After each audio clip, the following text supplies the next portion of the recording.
Welcome to SiphonLabs. Today I'm going to give a run-through of the SiphonLabs dashboard and also talk a little bit about cloud creation and snapshots.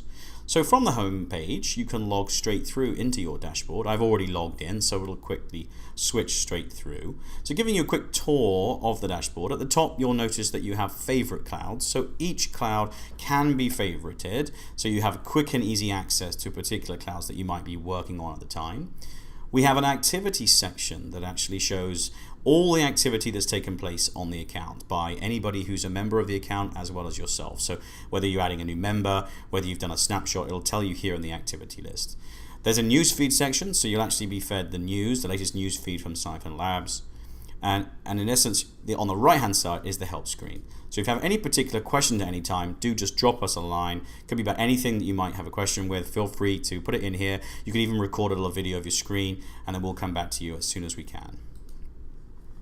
To access the account section, click through onto your account area. You'll come up some general information here where you can add your default card, and the actual plan name that you've subscribed to will be detailed here, and also the available clouds that you have as well as the total that you have used. In this section you can actually add new members. So if you know the account name, the SiphonLabs account name that is, of a member that you'd like to add, simply add the new account name here, add their username, the actual account name they normally log in with, and an email to tell them, and simply choose a level of security that you'd like to tie them down with. So in essence, it's all to do with permissions at this point. If you want them to be treated as an owner, by all means select that and they'll have full access to your cloud. Alternatively, you can make them a particular member and then give them limited control. Finally, the subscriptions tab allows you to see exactly what you're paying and what you've been subscribing to in terms of a number of clouds that you might have opened recently for a production cloud in terms of buying additional ones.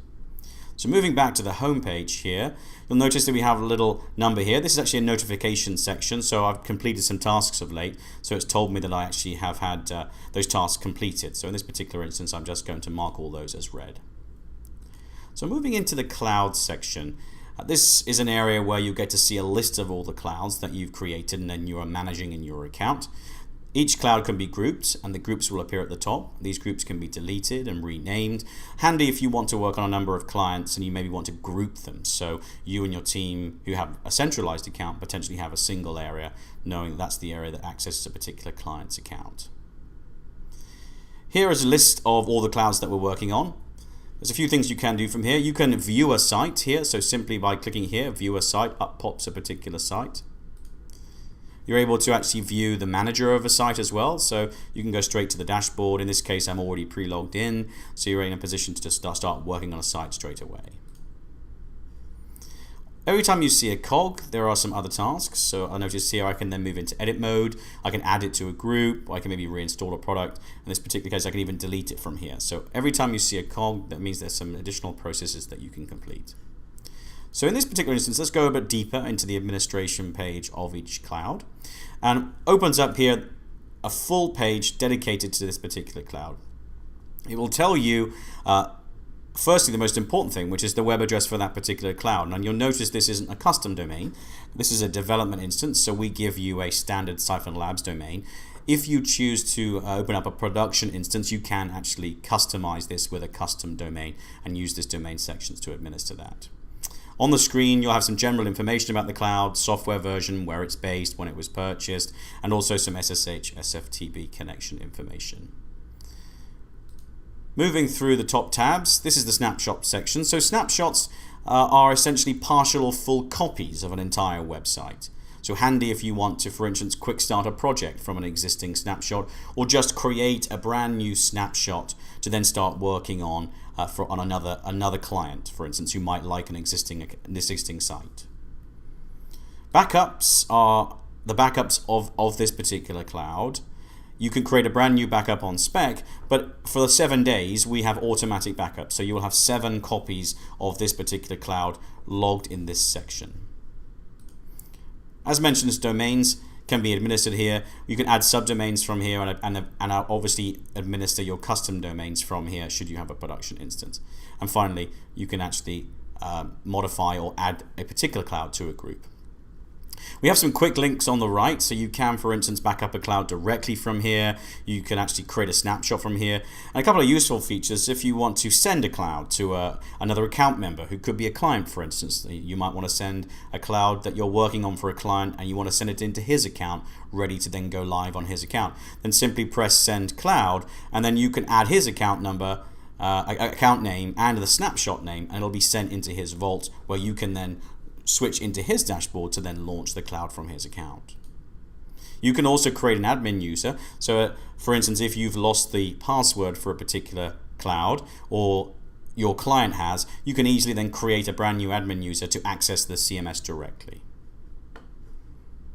Moving into the vaults. Again, this is just a summary really of all the snapshots that are available in the vault. You can obviously go to the snapshot section inside the cloud, but at least here you see a full list of what's stored in your vault. The same with backups, 7 days of every backup of every development and every production instance. So talking a little bit about snapshots. Snapshots actually you can inject into a cloud, or you can actually create a brand new cloud entirely from them. So if we were to do that, let's take an existing snapshot like this new snapshot, for instance. Let's just create a new site. We'll just call this new snapshot, and we'll call that number 2. And I can actually take a snapshot that's pre-created. So let's pick this one. It's called new snapshot, and we'll base this one actually in Texas. You can use Holland, and there'll be other locations that you can add in the future, and then simply create the cloud. And just in the same way as the cloud was created initially, the cloud will appear as notified to you, but you'll have the opportunity to see that the cloud is a complete carbon copy of the original snapshot. Again, here you'll see in the cloud list the cloud being created, and as we see, the notification will appear very shortly. It'll give you access details to then access that particular cloud from an administration standpoint.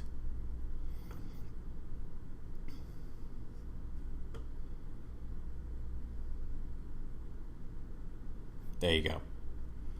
So now we have access to new username, password for that particular cloud. So again, I can simply view that site, and it's an absolute copy of the original one we looked at earlier on.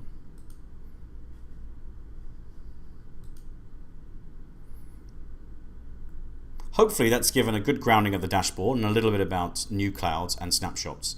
As always, do question us if you have anything that you don't understand. Feel free to send us a ticket on the right hand side. Alternatively, do open up the SiphonLabs user guide. It'll take you to this page where you can actually then choose user guide, or maybe familiar FAQs that you want to actually read, and that'll then click through into our main support forums. And at this point, you'll actually be able to have more detail behind particular features within each cloud. Hopefully though, that's given you an initial grounding, but as I said, please do send us a ticket should you have any other particular questions.